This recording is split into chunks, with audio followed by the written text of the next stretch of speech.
मालूम नहीं कि जब सारे दरवाजे बंद हो जाते हैं तो मोमिनों पर अल्लाह की रहमत का दरवाजा खुल जाता है। मोमिन की शान ये नहीं कि वो अल्लाह की रहमत से मायूस हो जाए। तुम अल्लाह की रहमत से मायूस क्यों हो रहे हो? इसी पहाड़ी के पीछे चले आओ।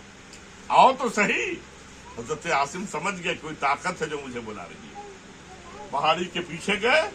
जैसे पहाड़ी के पीछे गए ना, देखा बहुत सारी बकरियां दौड़ती चली आ रही और उन सारी बकरियों ने हजरत आसिम इब्न उमर को घेर लिया।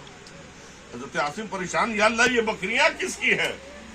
अभी सोच ही रहे थे कि रब्बे कदीर ने बकरियों को कुव्वते गोयाई अता कर दी, बकरियों को बोलने की सलाहियत अता कर दी। बकरियां इंसानी आवाज में आवाज देती हैं, ए आसिम इब्ने उमर, अरे तुम 500 इंसानों को लेकर अल्लाह के राह में कुर्बान होने के लिए आ सकते हो तो सुन लो, हम तुम्हारे दुश्मन की बकरियां हैं। हम 500 बकरियां तुम मुसलमानों के कदमों पर मर मिटने के लिए तैयार हैं। तुम अपने साथ ले चलो, हम सारी बकरियां तुम पर कुर्बान होने के लिए तैयार हैं। अजी दश्त तो दश्त है, दरिया भी न छोड़े हमने, बहरे जुल्मात में दौड़ा दिए घोड़े हमने। सुभान अल्लाह, सुभान अल्लाह। लेकिन कब? जब हम अल्लाह उसके रसूल की अताअत कर रहे हैं।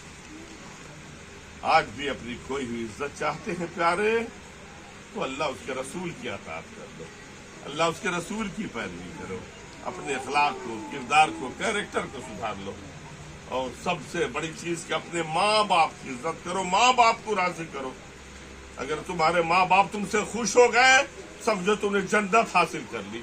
माँ बाप को राजी कर लिया, अल्लाह और अल्लाह के रसूल राजी हो गए। लेकिन आज सबसे बड़ी बदनसीबी हमारी ये है कि दुनिया में सबसे कमजोर अगर कोई है तो हमारे गरीब माँ बाप होते।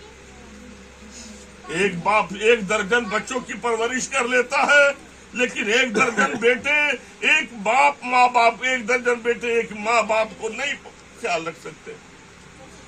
लिहाजा अगर घर में बरकतें चाहते हो, घर में सुकून चाहते हो, बोरिये पर बैठकर दिलों पर हुकूमत करना चाहते हो, तो अपने माँ बाप को खुश कर लो, उनकी खिदमत कर लो। और जब तक है उनसे दुआएं ले लिया करो, और जब इनकी खिदमत कर लोगे तो अल्लाह तुमसे राजी हो जाए। सुभान अल्लाह, सुभान अल्लाह। आपस में इत्तेफाक इत्तेहाद के साथ रहो, नमाज की पाबंदी करो, मस्जिदों को आबाद करो, अल्लाह तुम्हारे घरों को आबाद करेगा। मस्जिदों को भरो, अल्लाह तुम्हारे घरों को भरेगा। हमें से हर छोटा अपने बड़े की इज्जत करे और हर बड़ा अपने छोटे को शफकत और मोहब्बत की निगाह। इतना कर लेंगे जिंदगी के हर मोड़ पर कामयाब।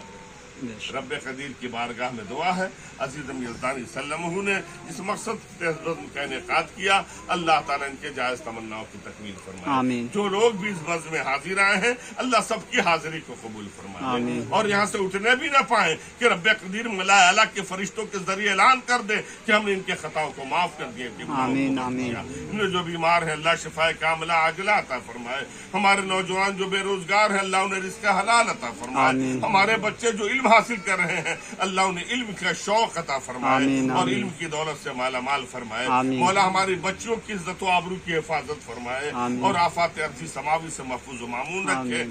इतना जरूर करो कि जब खाओ हलाल खाओ, जब बोलो सच बोलो और नमाज पाबंदी के साथ पढ़े। इतना करेंगे जिंदगी के हर मोड़ पर कामयाब रहेंगे। अतिउल्लाह व अतिउर रसूल लअल्लकुम तुरहमून, इस आयत मुक़द्दसा और पूरे कुरान के रसूल इस रसूल पर हुआ जब वो रहमत वाले आका आलम बतून से आलम ज़हूर में तशरीफ लाए तो 70,000 मलाइका बारगाह मुस्तफ़ा में सलातो सलाम पेश कर रहे थे। आइए खड़े